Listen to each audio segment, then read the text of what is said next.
Hello students, आज मैं आपको बेसिक्स ऑफ टेंस समझाऊंगी और ये बताऊंगी कि हिंदी वाक्य की पहचान कैसे किया जाए कि हम सही टेंस, ठीक है ना, ये जो हमारे हिंदी के वाक्य हैं इनकी पहचान कैसे किया जाए कि हम सही टेंस तक पहुंच के उसका ट्रांसलेशन कर सकें, कैसे चुनाव करें, ठीक है, किस तरीके से हम चुनाव करें कि हमें किस टेंस वाले रूल लगाने हैं।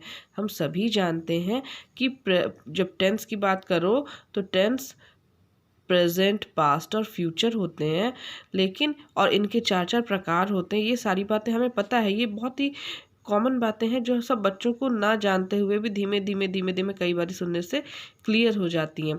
लेकिन उसके बाद भी वो बच्चे कभी भी ट्रांसलेशन सही तरीके से नहीं कर पाते हैं क्योंकि कन्फ्यूज़न बहुत है, बहुत सारे रूल हैं और पढ़ते सब कन्फ्यूज़ हो जाते हैं। तो मैं एक पेज में आपको सिंपल तरीके से समझा रही हूँ कि जो ये टेंस है, टेंस के 3 प्रकार हैं और इनके ये 4 जो है सब डिविजन्स हैं, ठीक है ना, जो सब कॉमन ही है। देखिए आप सब ध्यान से, सब कॉमन है, इसमें भी indefinite, continuous, perfect, perfect continuous है और सब इसमें भी वही लिखा हुआ है, ठीक है ना, तो घबराने वाली बात नहीं है। दूसरी चीज़ हमें ये समझना है कि जो हमारे सामने सेंटेंस लिखे रहते हैं वो क्या होते हैं। तो मैं बताना चाहती हूँ कि वो और कुछ नहीं बल्कि काम किया गया जो है वही होता है, ठीक है। उसमें आप ध्यान देंगे तो या तो कोई इन्फॉर्मेशन मिल रही होगी या बताया जा रहा होगा कि इसमें क्या काम किया जा रहा है।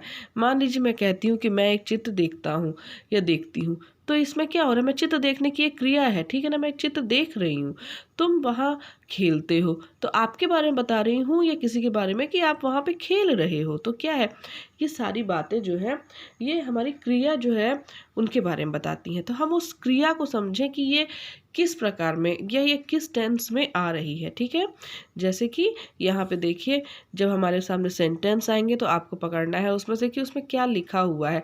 अगर वो उसमें है लिखा हुआ है, अगर उसमें था लिखा हुआ है, अगर उसमें गा लिखा हुआ है, तो वो इस अपने सामने ये जो प्रेजेंट टेंस है इसको डिनोट कर रहा है मतलब वो जो बात कही गई है वो प्रेजेंट टेंस में है, था मतलब वो बात जो कही गई है वो पास्ट टेंस में है, गा मतलब जो बात उसमें कही गई है, जो भी काम हो रहा है, काम ही हो रहा है, तो वो क्या है, वो वर्क है या वर्ब है, ठीक है ना, वही हो रहा है, तो वो फ्यूचर टेंस में हो रहा है। ठीक, एकदम मोटा मोटी बात है कि जो काम हो रहा है वो किस टेंस में हो रहा है, उसको समझते ही रूल वहीं से लगने लगेंगे, ठीक है ना। फिर इन सब के बारे में हमें नहीं सोचना, अगर है लिखा हुआ है तो इतने ही रूल लगने हैं और कुछ नहीं लग रहा है, था लिखा हुआ है तो इतने रूल ही लगने हैं, फिर ये नहीं लगना है, इस मिक्स एंड मैच नहीं करने की ज़रूरत है, ठीक है ना। ग लिखा हुआ है तो ये वाले रूल लगने हैं, फिर ये सारे थोड़ी ना लगने हैं, रूल कहीं से भी उठा के कुछ भी नहीं लिखा जाता है, ठीक है। अब देखिए मैं लाइन से आपको समझाती हूँ, केवल इतना समझिए कि जब कोई काम रोज होता है, आप रोज विद्यालय जाते हैं तो ता है शब्द आता है, ठीक है, और ऐसे में सीधा उसमें जो जो क्रिया हो रही होती है, जाने की, खाने की, पीने की, देखने की, पढ़ने की, उसमें एस लगाया जाता है। पूरा रूल बाद में समझेंगे, अभी इतना समझ लीजिए कि उसमें एस लगा दिया जाता है अगर उसका काम करने वाला जो है, जो करता है वो सिंगुलर करता हो, एक लड़का या लड़की काम कर रहे हो तो वहाँ पे वर्क्स लगाते हैं, ठीक है। दूसरी चीज़ है, अगर वही कार्य बार लगातार हो रहा है, ठीक है ना, लगातार चल रहा है, तो उसमें इज के साथ आईएनजी लगा करके, वर्क ही है जो काम हो रहा है तो उसमें आईएनजी लगाते हैं, ठीक ना। Ram is working, he is working, am कहाँ लगता है, आई के साथ, केवल आई के साथ लगता है, तो आई एम वर्किंग। आर कहाँ लगता है, यू के साथ और प्लूरल्स के साथ लगता है, you are working, they are working, we are working, ठीक है, इस तरीके से। तीसरी चीज है चुका है, कोई काम हो चुका है, ठीक है ना, है आपने देखा, पकड़ लिया कि ये तो प्रेजेंट टेंस का है, अच्छा तो ये काम क्या कर रहा है, अभी हो रहा है कि रोज होता है कि हो चुका है, तो हो चुका है भाई, ठीक है। तो जब हो चुका है तो ये हमारा परफेक्ट काम हो चुका है और इसके साथ सिंगुलर के साथ, ये जो सिंगुलर बना हुआ है, सिंगुलर आदमी हैज़ कहलाता है, ठीक है ना, और उसके साथ ईडी फॉर्म कंप्लीट हो चुका है ना, वर्कड, फिनिश्ड, प्लेड, बाध्ड, ठीक है ना, इस तरीके से वर्ड्स आते हैं। फिर और अगर वो दो हैं या दो से ज़्यादा हैं तो यू तो साथ में चलता ही है, यू हैव, और आई और यू दो के साथ, हैव दोनों सिंगुलर होते हुए भी बाकी दे हैव, वी हैव, इस तरीके से लगता है, वर्कड, कंप्लीट हो चुका है, ठीक है ना, चुका है।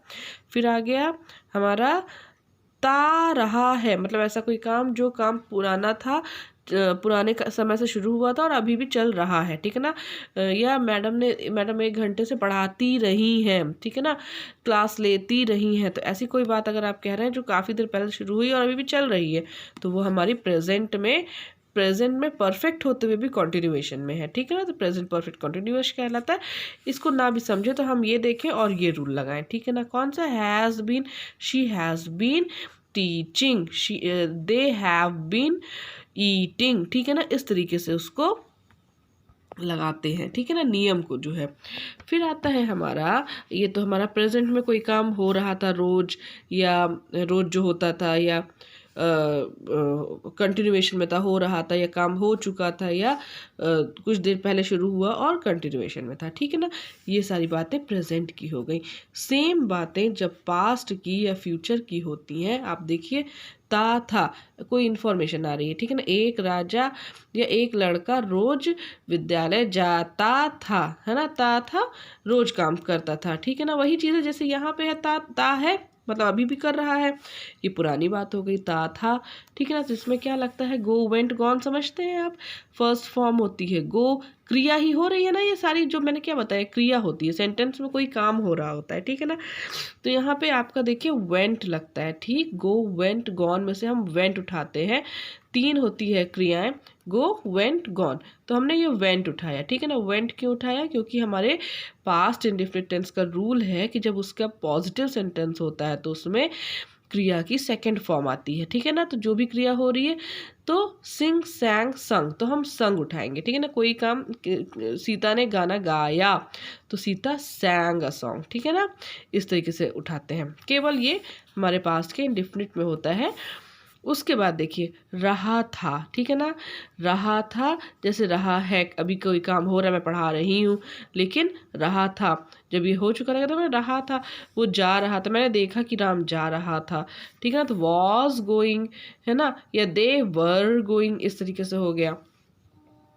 फिर देखिए चुका था, ता रहा था, वही काम है कि कोई चीज़ हो चुकी थी, हम किसी को इन्फॉर्मेशन दे रहे हैं कि वो काम हो चुका था, ठीक है ना। द वर्क हैड डन, या ही हैड गॉन, वो जा चुका था, ठीक। अभी आता है ता रहा था, कोई काम मैडम पढ़ाती रही थी, ठीक है, तो पढ़ाती रही, 2 घंटे तक पढ़ाती रही थी, तो she had been teaching for 2 hours, ठीक है, 2 घंटे तक पढ़ाती रही थी। इसमें एक कन्फ्यूज़न होता है कि फॉर और सिंस कहाँ लगाते हैं।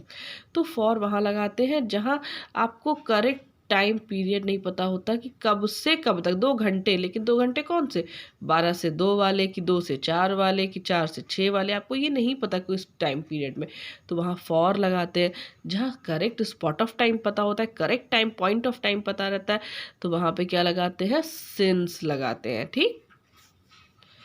ता रहा था, ता रहा था के लिए क्या होगा, ता रहा था मतलब ये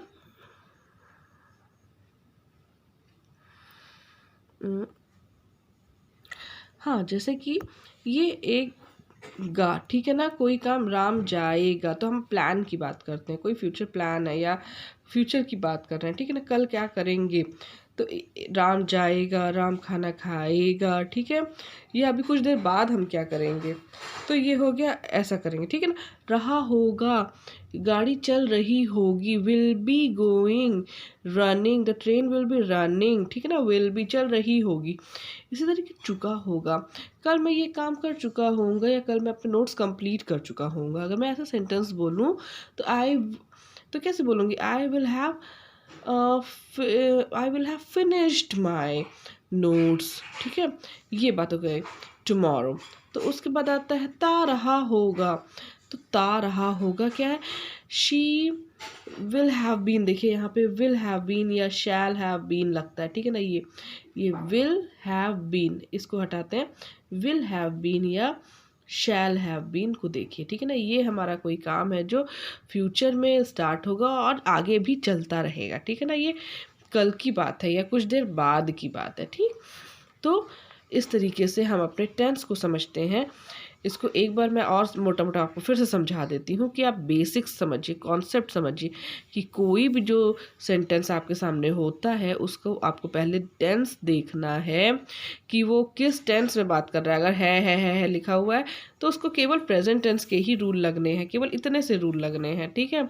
उसके ट्रांसलेशन के लिए अगर उसमें था करके है तो ये इतने से रूल लगने हैं, गा करके है तो बस इतने से ही रूल लगने हैं। रूल क्या लगने हैं, उसमें हो क्या रहा है, उसमें कोई काम हो रहा है, कोई वर्क हो रहा है, कोई कार्य हो रहा है जिसकी आपको इन्फॉर्मेशन दी जा रही है, ठीक है। वो काम रोज का हो सकता है, वो काम कंटिन्यूएशन वाला हो सकता है कि लगातार चल रहा है, वो काम ये बता रहा हो शायद आपको कि मैं पूरा हो चुका हूँ, या वो काम ये कह रहा हूँ कि मैं कल से शुरू था और आज भी चल रहा हूँ, ठीक है। इसी तरीके से ये सारी बातें जो मैंने अभी आपको बताई, आप वीडियो को लगातार देखिए और समझने की कोशिश कीजिए। आशा करती हूँ कि वीडियो आपको समझ में आएगा और आपकी अंडरस्टैंडिंग को, आपकी ट्रांसलेशन की और टेंस की अंडरस्टैंडिंग को और बढ़ाएगा और ट्रांसलेशन में आपको मदद करेगा। अगर ये आपको पसंद आए तो इसको लाइक, शेयर एंड सब्सक्राइब ज़रूर कीजिए और पूरा वीडियो देखिए हमेशा। धन्यवाद।